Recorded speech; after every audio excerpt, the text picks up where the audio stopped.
بسم اللہ الرحمن الرحیم۔ ناظرین کرام، آج ہم آپ کے سامنے 27 رجب المرجب کی رات کے اعمال کے بارے میں بیان کریں گے۔ 27 رجب کہ جو شب معراج کے نام سے بھی مشہور ہے، لیکن اس رات میں جو خاص اور اہم مناسبت ہے وہ بعثت پیغمبر اکرم صلی اللہ علیہ وآلہ ہے۔ 27 رجب کی رات بہت ہی بابرکت رات ہے۔ اس رات میں بہت سے اعمال ہیں، ان میں سے چند اعمال کی طرف ہم یہاں پر اشارہ کر رہے ہیں۔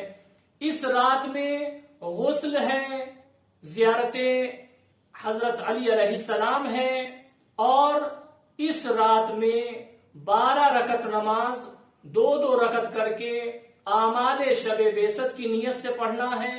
اس نماز کے وقت کے بارے میں بیان کیا گیا ہے کہ نماز عشاء کے بعد سویا جائے اور آدھی رات سے پہلے اٹھ کر اس نماز کو پڑھا جائے۔ اس نماز کی ہر رکعت میں 1 مرتبہ سورہ حمد ہے اور 1 مرتبہ کوئی بھی سورہ پڑھنا ہے۔ سورہ محمد اور سورہ ناس کے درمیان میں سے کوئی بھی ایک سورہ پڑھنا ہے۔ نماز کا سلام دینے کے بعد 7 مرتبہ یہ سورے پڑھیں: سورہ حمد، سورہ فلق، سورہ ناس، سورہ توحید، سورہ کافرون، سورہ قدر اور 7 مرتبہ آیت الکرسی۔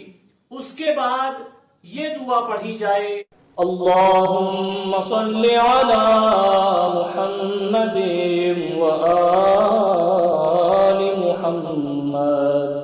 بسم اللہ الرحمن الرحیم۔ الحمد للہ الذی لم يتخذ ولدا ولم يكن له شریک فی الملک ولم يكن له ولی من الذل وكبره تكبيرا۔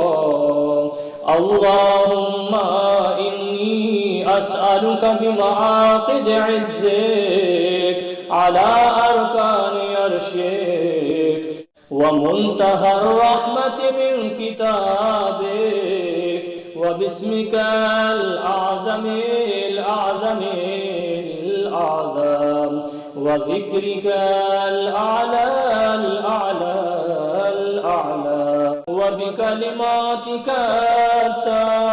التامات أن تصلي على محمد وآله وأن تفعل بي ما أنت أهله۔ اللهم صل على محمد وآل محمد۔ اس رات میں 15 رجب کی رات میں پڑھی جانے والی نماز پڑھے، امام علی علیہ السلام کی زیارت اور بہت سارے اعمال ہیں کہ جو کتابوں وغیرہ کے ذریعے سے دیکھے جا سکتے ہیں۔ والسلام علیکم ورحمۃ اللہ۔